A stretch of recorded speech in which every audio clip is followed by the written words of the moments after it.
endless dark. That was the road in front of me, stretching out farther than the eye could see in this inky blackness. Not a star in the sky tonight, and the moon seemed to be hiding from view as well. That was okay because I actually preferred the dark stretch. I found it calming to drive the narrow strip alone in the night. It wasn't often I had the opportunity to drive it and visit my parents in the country, and I was excited to see them. It had been a long time. Too long. Being an only child, my parents had been devastated when I informed them I was moving to the city. With that being said, they of course supported me and invited me to visit often, which is how I found myself driving out after work. It was a long weekend, so I could stay Friday and Saturday and head back to the city on Sunday to have some me time. The road had been fun when I was a child. The hills and bumps always had me lifted off my seat, giggling and shouting, "Wee!" Every time we hit a large hill, my stomach would drop. I smiled at the memory, speeding up a little, intending to replicate the experience. The radio blasted a pop song up way too loud to be good for anyone's ears, but let's be honest. It wasn't like the music was that good anyway. I checked the speedometer. I pressed a little harder on the gas, confident that I could maneuver this particular road with little danger. My car loyally leapt over the hills, bouncing me off my seat time after time. I laughed as my stomach flipped and flipped. I saw a curve up ahead and I started to gently hit my brakes. Just as I was going through the curve, a flash of blue up ahead caught my eye. Stop! Someone screamed. My reaction to seeing a person standing in the middle of the road was to stop immediately to avoid hitting them. When I saw it was a young girl, I felt a wave of guilt crash over me. I almost hit that girl, I admonished myself. Her dress was a pale blue, torn at the hem and at the shoulder. The tear in the shoulder neatly matched the scratch on her arm, so I guess she must have been running and caught a branch. Her hair was wet, matted down on one side, and she looked panicked.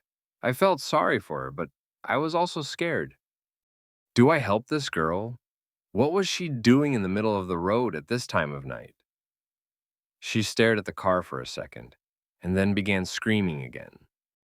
Help me! You have to help me! He's going to kill me! She cried, running toward the car. I had the doors locked, but her sudden movement had me reaching for the lock button. I glanced around, but I didn't see anyone else. Suddenly, I saw a man break through the bushes on the left. He was tall, with dark hair and a thick beard. Most importantly, though, he was covered in blood and holding a knife. He seemed to look around for a minute, taking in the car's bright lights, and then noticed the girl. He started in the direction of the car, obviously going after the young girl who was frantically pulling at the door handle. Please! She cried, tears pouring down her face.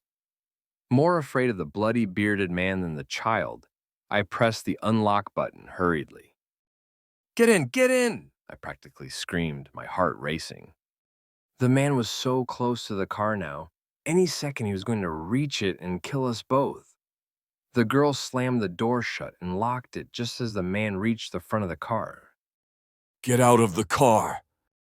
He screamed, banging his fists against the hood.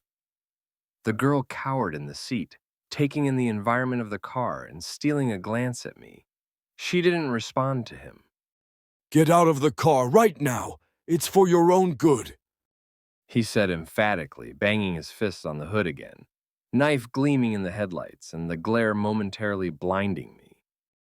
Suddenly, he began to move from the front of the car to the driver's side window. Please get out of the car. He pleaded, his voice a little different this time, almost begging for her to get out of the car.